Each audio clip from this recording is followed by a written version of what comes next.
On se réunit aujourd'hui au niveau de l'hôtel Exil pour remettre des chèques de soutien aux réseaux fédéraux de RENCAS, c'est-à-dire le réseau national des calebasses de solidarité du Sénégal.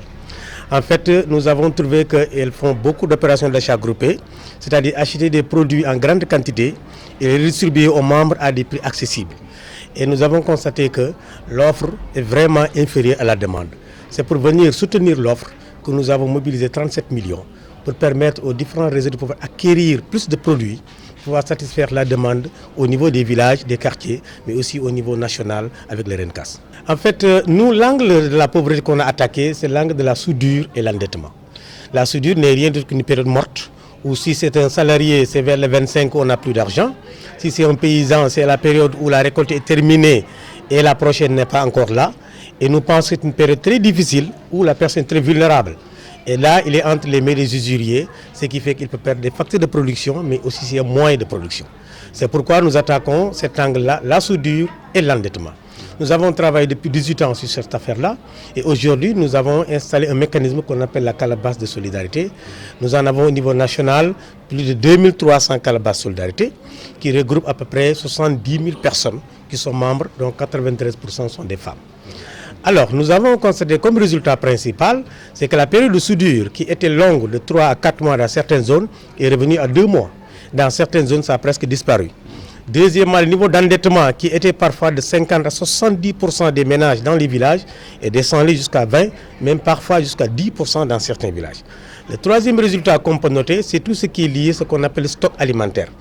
Durant la période de soudure, soit il y avait les vivres de soudure qu'on distribuait, qui venaient de l'extérieur, ce qui a un impact un peu sur le système de production. Et nous avons mis en place des stocks qui permettent dans des ménages, ou bien dans les villages, à pouvoir satisfaire tout le village et garder un stock même pour les autres villages.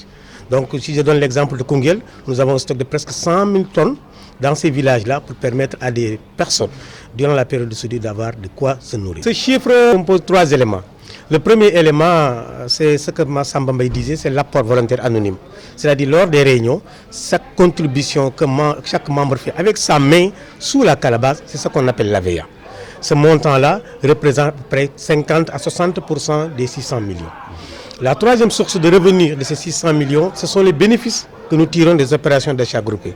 C'est-à-dire que nous achetons une grande quantité de mil ou bien de riz que nous revendons. Les bénéfices qui sont tirés là-bas, ça représente entre 20 et 25%. Et le reste provient de ce que nous appelons généralement tous les soutiens avec les personnes de bonne volonté, mais aussi liés à des activités économiques comme tout ce qui est la production d'eau de javel qu'on revend, les céréales qu'on transforme qu'on revend. Donc c'est ce qu'on appelle dans notre jargon les mécanismes d'autodéfense, ce qu'on appelle les MAD. Donc voici les 3 sources de revenus qui mobilisent les 600 millions. Maintenant, cet argent, comme l'a dit Samba Mbaye, il y a 30% qui est en liquidité, mais les 70% tournent. Parce que nous pensons que ça ne sert à rien de garder de l'argent quelque part où les gens ont des problèmes.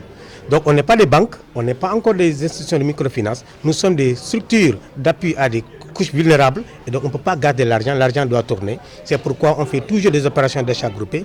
Autour de chaque réseau, nous avons à peu près 4 à 5 opérations par mois. Ce qui fait que maintenant, sur l'année, tu as à peu près presque 60 à 70 opérations d'achat groupé par réseau sur les 14 que nous avons au niveau national. Parce que pour rappel, aujourd'hui, le programme est dans 11 régions sur les 14 que compte le Sénégal.